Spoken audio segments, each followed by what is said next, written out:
आजकल online classes का trend काफ़ी चल रहा है। अगर आपको किसी सब्जेक्ट की अच्छी नॉलेज है, सिलेबस के बारे में अगर आप जानते हैं, तो आप घर बैठे ऑनलाइन क्लास पढ़ा सकते हैं। और ये एक ऐसा काम है जिसको आप बिना बाहर जाए, बिना किसी से कुछ कहे, घर बैठ के शुरू कर सकते हैं और पहले दिन से ही अपनी अर्निंग स्टार्ट कर सकते हैं। आज की अपनी इस वीडियो में 5 स्टेप्स में मैं आपको ऑनलाइन क्लासेस के बारे में बताऊंगी। सबसे पहली चीज़ हम डिस्कस करेंगे कि सब्जेक्ट कौन सा पढ़ाएं, ऑनलाइन प्लेटफॉर्म हम कैसे चुनेंगे, स्टूडेंट हमें कैसे मिलेंगे और हम अपनी फीस कैसे तय करेंगे। इन 5 मुद्दों पे आज मैं बात करने वाली हूँ। इन पांचों टॉपिक को अगर आप अच्छे से समझ लेंगे तो बड़े आराम से घर बैठे आप अपनी ऑनलाइन क्लास शुरू कर सकते हैं। तो इसलिए वीडियो को पूरा ज़रूर देखना। अपने फ्रेंड्स और फैमिली में जो भी लोग आपको लगता है कि इस तरीके की चीज़ें स्टार्ट कर सकते हैं, पैसों की ज़रूरत है, घर से बाहर नहीं जा सकते, एजुकेटेड हैं, उनके साथ इस वीडियो को ज़रूर शेयर करना। तो चलिए वीडियो को स्टार्ट करते हैं। चैनल पर अगर आप बिल्कुल पहली बार आए हैं या फिर आपने अभी तक हमारे चैनल राइज विद अभिलाषा को सब्सक्राइब नहीं किया है तो सब्सक्राइब जरूर कर लीजिएगा, क्योंकि इस तरह की इन्फॉर्मेटिव वीडियोस लगातार हमारे चैनल पे आते रहती हैं। चाहे आप हाउसवाइफ हैं, चाहे आप कॉलेज गोइंग स्टूडेंट हैं, या आपको पढ़ाई छोड़े हुए काफ़ी टाइम हो गया है, आप पार्ट टाइम कोई जॉब करते हैं जहाँ से आपके पास वक्त बच जाता है, एक्स्ट्रा इनकम अगर आप करना चाहते हैं, आप सभी लोग अपनी ऑनलाइन क्लासेस शुरू कर सकते हैं। सबसे पहला स्टेप इसमें आता है ध्यान रखने के लिए कि आपको सब्जेक्ट कौन सा पढ़ाना है। तो देखिए, शुरू करने से पहले आप देखिए कि आपको किस सब्जेक्ट में महारत हासिल है या किस सब्जेक्ट में आप अपने टाइम में पढ़ाई में काफ़ी अच्छे रहे हैं। जैसे आप मैथ्स पढ़ा सकते हैं, या इंग्लिश, साइंस, स्पोकन इंग्लिश, या फिर आप कॉम्पिटिटिव एग्जाम की तैयारी करा सकते हैं। अगर आपने खुद ने कॉम्पिटिटिव एग्जाम की तैयारी की है, चाहे फिर वो क्लियर हुआ है नहीं हुआ है, लेकिन आपको लगता है कि आपको नॉलेज काफ़ी है और आप काफ़ी अच्छे से चीज़ों को एक्सप्लेन कर सकते हैं, तो कॉम्पिटिटिव एग्जाम की तैयारी कराने के लिए भी आप अपनी ऑनलाइन क्लासेस शुरू कर सकते हैं। तो सबसे पहला काम आपको क्या करना है, अपना सब्जेक्ट सेलेक्ट करना है। जिस सब्जेक्ट पे अच्छी पकड़ हो, अच्छा नॉलेज हो, उसी को ही आप शुरू करिए स्टार्टिंग में। उसके बाद अगर आपको लगे अच्छा चल रहा है और आपको बाकी चीज़ों का भी नॉलेज है, तो फिर धीरे धीरे आप ऐड ऑन करते जाइए। इसके बाद दूसरी चीज़ आती है कि कौन सी क्लास के बच्चों को पढ़ाना है। शुरू करने से पहले ही डिसाइड कर लीजिए कि मैं कौन सी क्लास के बच्चों को पढ़ा सकता हूँ। 1 से 5 तक पढ़ाना है, 6 से 8 तक पढ़ाना है, 9-10th के बच्चों को पढ़ाना है, 11-10th के बच्चों को पढ़ाना है, या 1 से 8 तक पढ़ाना है, या मैं भी बिल्कुल बिगिनर हूँ और मुझे नर्सरी या प्री नर्सरी के बच्चों को पढ़ाना है, या फिर मुझे कॉम्पिटिटिव एग्जाम की तैयारी करानी है। अपनी क्लास, अपने बच्चों का जो एक ग्रुप है वो आप पहले से ही चूज़ कर लीजिए, ताकि उसी हिसाब से आप अपनी क्लासेस को प्रमोट कर सकें। अगर आपने कभी भी स्टार्ट नहीं किया है, बहुत दिनों के बाद आप ट्यूशन पढ़ा रहे हैं, कभी आपने पढ़ाया नहीं है, पहली बार पढ़ाने की सोच रहे हैं, तो मेरी आपको सलाह है कि आप छोटी क्लासेस से शुरू कीजिए। 1 से 5 तक का बैच आप पहले बनाइए। जब आप उनको बहुत अच्छे से पढ़ाने लगे, आपको लगे कि आपकी काफ़ी अच्छी पकड़ हो गई है, फिर आप आगे पहले एक बार सिलेबस देख के फिर आप 6 से 8 तक या उससे आगे तक आप जा सकते हैं। तीसरी चीज़ इसमें आती है कि भाई ऑनलाइन क्लासेस को हम प्रमोट कैसे करें, लोगों को कैसे बताएं कि हमें क्लासेस शुरू करनी है, बच्चे कहाँ से मिलेंगे। तो देखिए, इसके लिए आप व्हाट्सएप ग्रुप बना सकते हैं, व्हाट्सएप पे स्टेटस आप लगा सकते हैं, फेसबुक पे स्टोरी आप लगा सकते हैं, पोस्ट आप डाल सकते हैं। कुछ फेसबुक ग्रुप्स होते हैं जो कि पब्लिक होते हैं, जिसमें कोई भी जाके पोस्ट कर सकता है, तो ऐसे ग्रुप्स में जाके आप पोस्ट कीजिए। अपने आसपास में भी आप ज़रूर बताइए और अपने सोशल मीडिया का भरपूर इस्तेमाल कीजिए। जितना आप पोस्ट डाल सकते हैं पोस्ट डालिए, जितना अपने बारे में आप बता सकते हैं बताइए। इससे लोगों को आपके बारे में पता चलेगा और आपके पास बच्चे आने शुरू हो जाएंगे।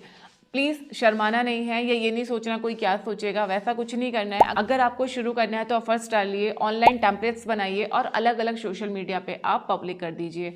थोड़ा सा अगर आपका बजट है, पैसे लगाना चाहते हैं, तो आप गूगल एडसेंस पे भी अपने ऐड चला सकते हैं, फेसबुक पे अपने ऐड चला सकते हैं, जहाँ से लोगों को पता चलेगा आपकी क्लासेस के बारे में और लोग आपसे जुड़ना शुरू हो जाएंगे।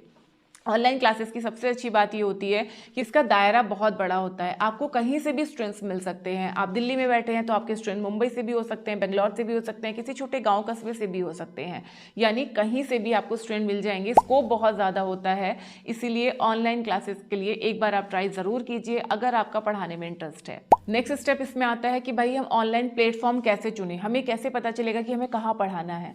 तो देखिए, पढ़ाने के लिए मैं आपको 3 प्लेटफॉर्म सजेस्ट कर रही हूँ। पहला है आप जूम पे पढ़ा सकते हैं, गूगल मीट पे पढ़ा सकते हैं, या फिर आप स्काइप पे पढ़ा सकते हैं।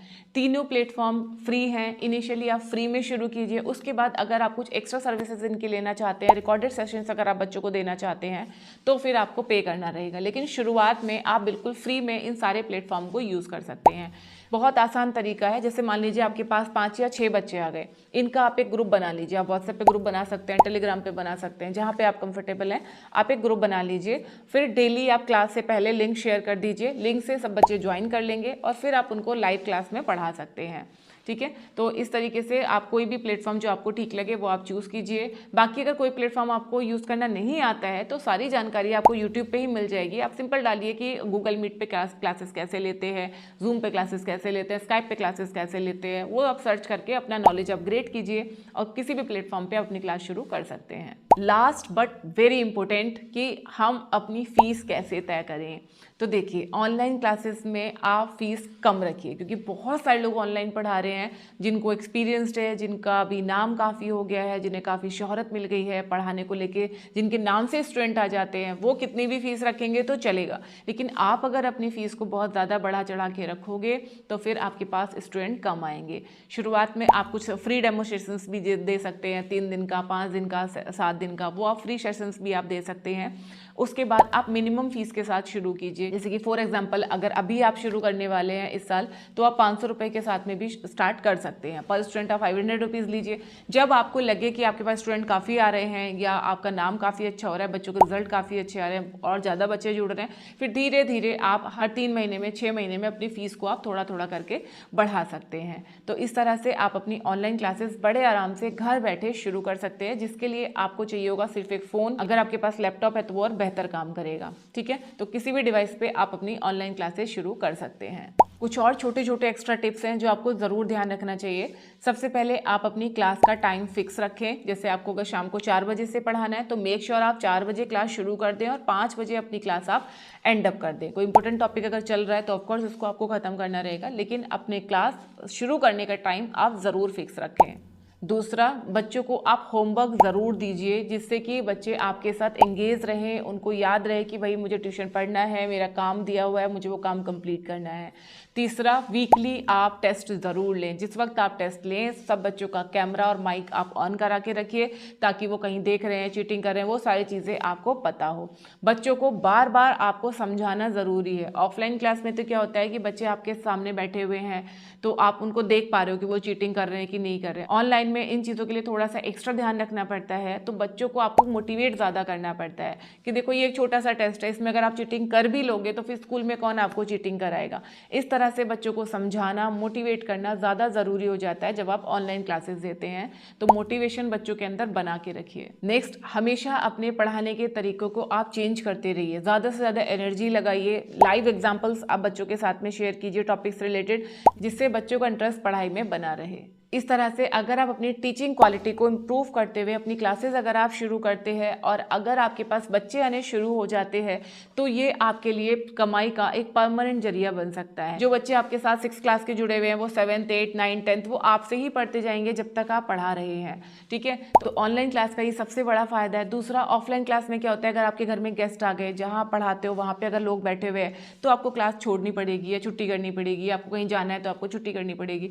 लेकिन ऑनलाइन क्लास में आप कहीं पे भी बैठ के, घर के किसी भी एक कोने में बैठ के आप अपनी क्लास ले सकते हो।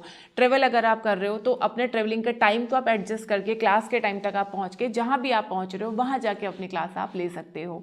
तो मेरे हिसाब से ऑनलाइन क्लास ऑफलाइन क्लास से कई मामलों में टीचर के लिए तो बहुत अच्छी होती है। तो आप में से कितने लोग अपनी ऑनलाइन क्लास शुरू करने के बारे में सोच रहे हैं या अभी करने वाले हैं, तो कमेंट सेक्शन में अपना नाम और अपने शहर का नाम आप जरूर बताइए। और कोई आपकी क्वेरी है ऑनलाइन क्लासेस से रिलेटेड तो मुझे कमेंट सेक्शन में आप पूछ सकते हैं। तो चलिए अब हम मिलेंगे हमारी नेक्स्ट वीडियो में, तब तक के लिए नमस्ते।